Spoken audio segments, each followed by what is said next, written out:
Today we are heading for the hunter group.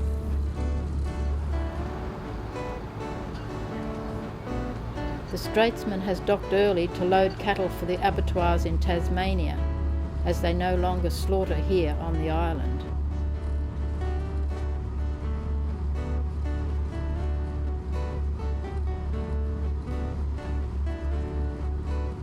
Conditions are good as we leave Grassy, but they soon deteriorate. We have a 48 nautical mile trip across to Three Hummock and Hunter Islands.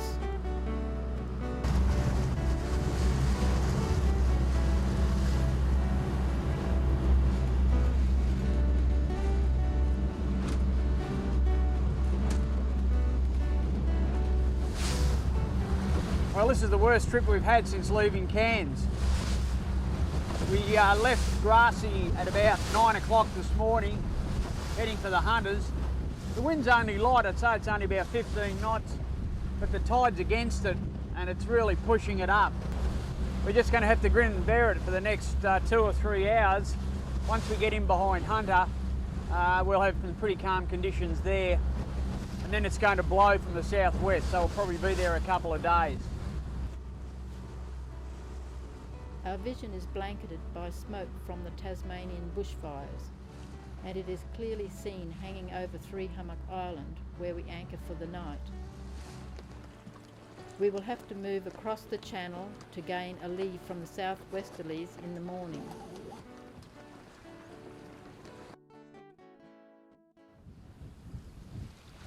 Well, we've anchored in Shepherd's Bay on Hunter Island, and while we're here, it's blowing about 30 knots outside. It's coming straight over the top of the hill behind us.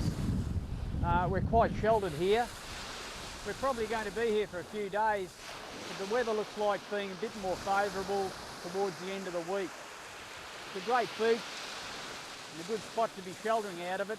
The only downside is marsh flies. This way. We enjoy a stroll along the beach. The biting flies don't seem to be as bad if you keep moving.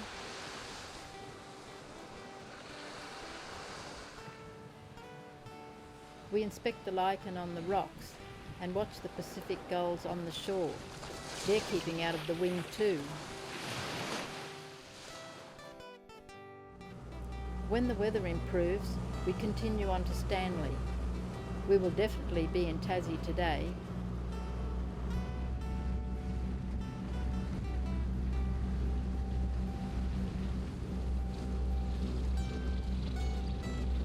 The trip across is good, and a thunderstorm arrives at about the same time as we do.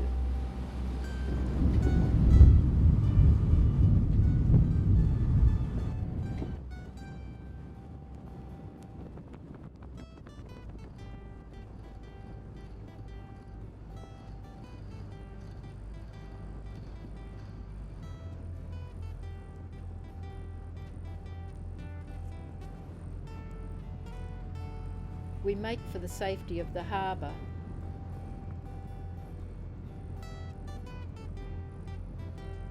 And tie up to the visitor's berth.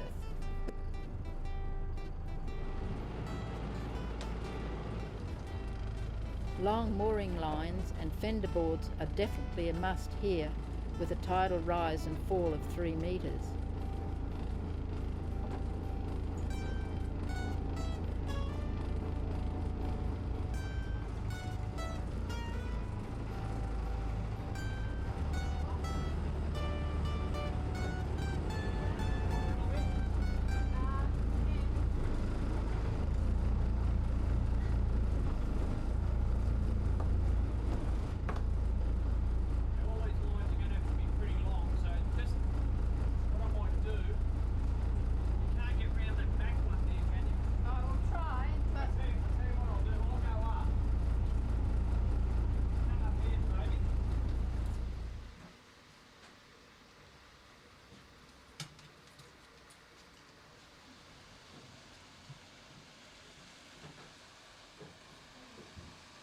Being a fine day, our first priority is to get the washing done, and the local caravan park allows use of their laundry.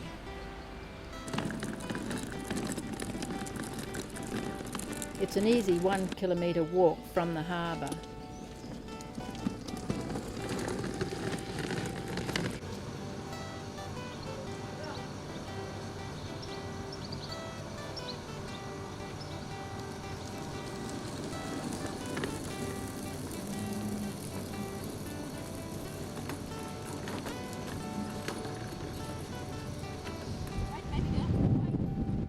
As it is low tide when we return, Pip needs a parachute to get back on board.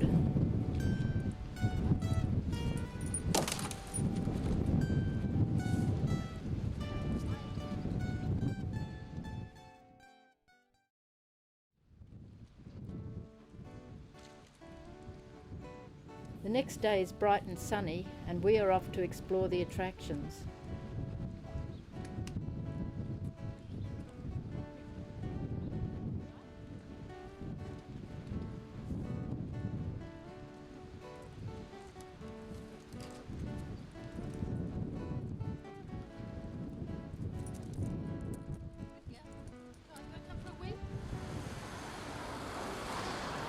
The town boasts a lot of history, with many of the buildings being heritage listed.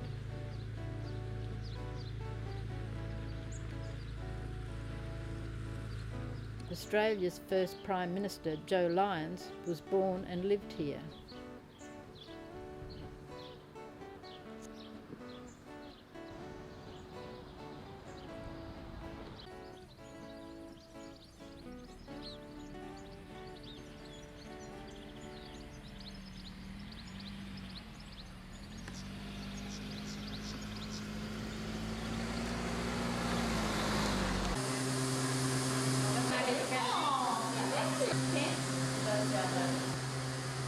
Stanley lives in the shadow of the Nut. It's a gigantic rock out on the headland here. You can walk to the top of it, but we've opted to use the chairlift, about 5 minutes up and back. Should be some good views from up here. When you're in Stanley, make sure you visit the Nut, and the chairlift's the easiest way of doing it, I reckon.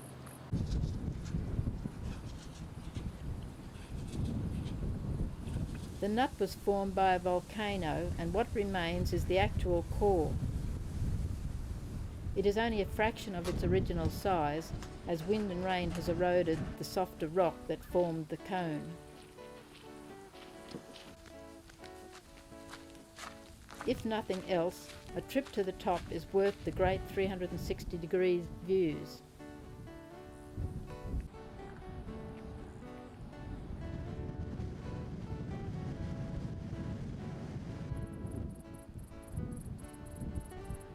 Of course, rock from the Nut was used to build the harbour and breakwalls.